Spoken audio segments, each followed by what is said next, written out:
I want to get to. There's nothing more I should talk about with that, right? Like, there's nothing really there.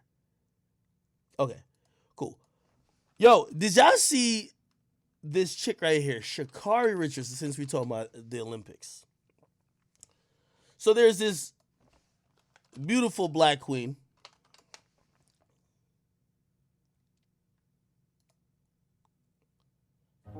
who everybody was excited about.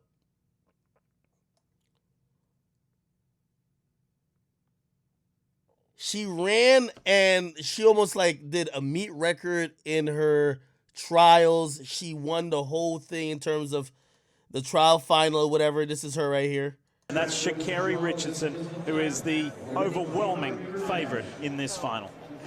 And that's because for the entire year, she has been running times that we simply have not seen from an American woman in a very long time. When you stand just 5 feet 1 inches tall, you get told your entire life what you cannot do.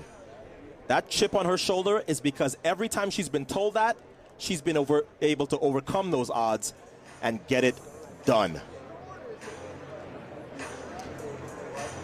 This is somebody who is always aware of the spotlight being on her. She wants that. She needs it.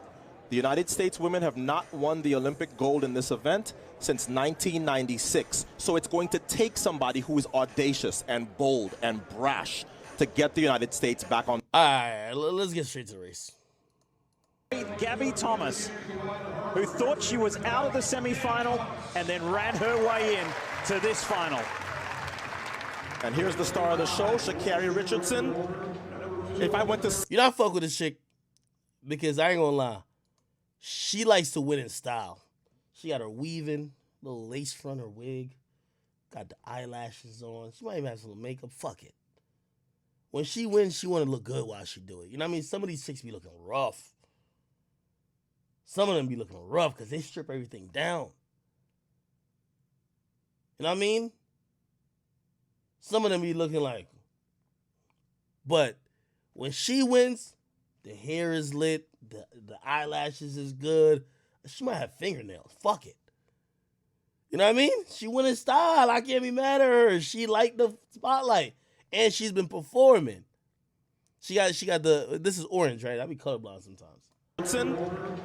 If I went to sleep for the next 10 minutes and woke up and you told me she'd run 10:50, I'd believe it. That's how well she looked in the semifinal round, pointing at the clock. The time she ran the semifinal, only 3 women in history have ever run faster than under any conditions. On the inside, in lane 4 of Sha'carri Richardson, is the 26-year-old JVN Oliver. I think she's making this team, Lee. She's looked so consistent. She trains with the young lady to her right under Dennis Mitchell in Florida.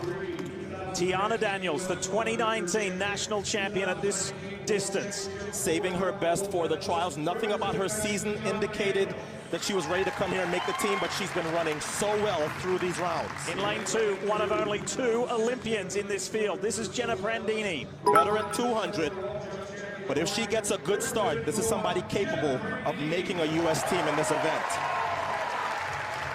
And in lane 1 on the far inside, she has run a sub-11 100 before. It's Candace Hill. The former high school record holder at 100 meters. Coached by Carol Smith-Gilbert and the team at USC, she has made the final, her first ever at the Olympic trials. So, if some of your friends, maybe at the office next week, ask you, who should we look for at the Olympics for Team USA in the 100 meters? The answer is simple. It's Sha'carri Richardson. Damn, look at them fucking thighs. The Olympics for Team USA in the 100 meters. The answer is simple. It's look at them thighs, bro. Sha'carri Richardson. Is she a little bit of FloJo? Is she a little bit of Gail Divas? Maybe. Some people have drawn that comparison, but she is 100% Sha'carri Richardson, and she wants everybody to know her name. The wind has died down. It's likely to be legally, so whatever that clock... Oh, she got them nails, too. I told you. And she wants everybody to know her name. The wind has died down. It's likely to be legally, so whatever that clock says is going to count. She ran a 10.64, wind aided in the semi. Who's going to Tokyo? We're about to find out. Women's 100 is underway. JV and Oliver are fantastic. This is where you know she's really great, because like even right here, she's in second, third right here. Like she had a really bad start, low key. Maybe. By the way, I'm super into track and field. I'm from Jamaica, so. People have drawn that comparison, but she is 100% Sha'carri. Who's going to Tokyo? We're about to find out. Yeah, like right here, she's probably in fifth. She's probably in fifth or sixth. 100 is underway. JV and Oliver are fantastic. Now she's in third. And then this is about 40 meters in. Then afterwards, she just violates these chicks. She's putting the pressure on Richardson. Over. Here comes Sha'carri. Richardson's going to Tokyo. 1087.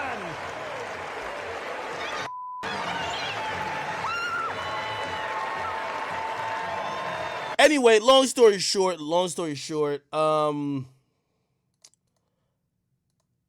she gets told today or like yesterday that she is not going. She won the trials. So basically three women go from the 100-meter race after they go through trials from the United States to represent the country, right? And essentially she gets told that she is disqualified even though she won the race 3 times. And she is the overall winner from the U.S. She will not go because her times have been disqualified because she was tested positive for THC, which is weed. And I'm going to be honest with you. I've been watching her story for the last couple days, and I really, I kind of fell in love with this chick. I'm going to be honest with you. I fell in love with the story, truth be told. And the story is really heartwarming. You'll watch here. She goes up in the stands as soon as she wins. She thinks she's going to the Olympics, and she instantly goes to find her grandmother, and you're gonna see she gives like a great embrace. But in really, what happened is that she lost her mom a couple weeks ago, and imagine having to perform when you lost your mom, your biological mother, and she still went out there. She handled business. She's a star. Now, I'm going to keep it 100. I don't think she fucking with these Jamaican girls because, you know me, I'm Jamaican too. But she can't fuck with these Jamaican girls. I don't think so. But she's a star in every right. And I could see how emotional she was and how much it meant to her that she qualified and won. Because she definitely went through a tough time. Now, they tell her she's ineligible and she's disqualified because of the weed. And it's been a very interesting topic on social media today because a lot of people are saying, listen, rules are rules. Now, weed is legal in many states of the United States, but for the Olympic Committee that governs what athletes could have in their system and their body at the time of competition, weed is not allowed. Okay? Now, keep in mind, this is the Olympics. This ain't the American shit, right? This is the Olympics. Weed ain't legal in every country. You get me? And also there's many places where weed is highly illegal. So not because the U.S.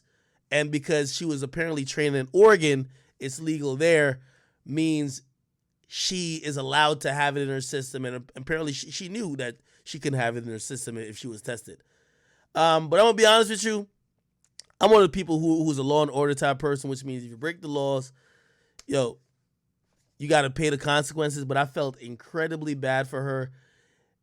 I just can't imagine what she's going through in terms of losing her mom and having to compete and actually thinking, this is all distraction. At the end of the day, you lost your mom.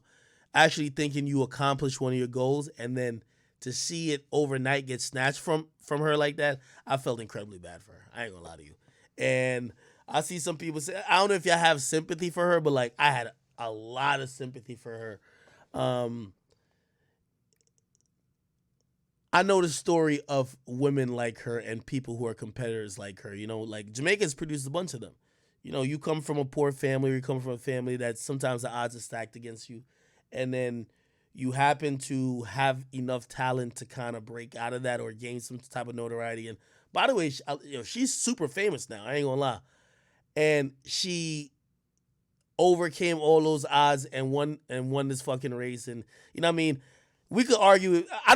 Does weed actually help anybody in any sport? Name a sport that weed helps people in, because I can't name one. Now, it's still a banned substance, so I'm not gonna like, oh, whatever. Like, it's banned for other athletes, and I'm not a person who's saying there should be an exception for her. I just feel bad for her, just because I think she's been going through it, and how we deal with life, how we deal with losses, how we deal with tough times, we all have our own ways and vices, and watching her kind of get past that, I wish she was going to the Olympics, even though I still think she's going to get her ass whipped if she would have went, man. Shelly Ann Fraser, you know what I mean? Elaine, Sherika, those are all Jamaican athletes. They ain't playing around, man. They're not playing around with this. They're not playing around with these American women, bro. I'm going to tell you this right now. When it comes to sprinting, that's Jamaica's ting right there, okay? So, I feel bad for this chick, and I had to mention it because I'm a fan of hers now. Wherever her career goes, I'm gonna follow it. But unfortunately, she won't be running in that race unless something happens or turns around. Somebody said my name is Kalalo. Oh man, not a boy dog. A long time I name Kalalo. But yeah, it is what it is. Anyway, I'm rooting for her. All right, what else did I talk about? What time is it right now?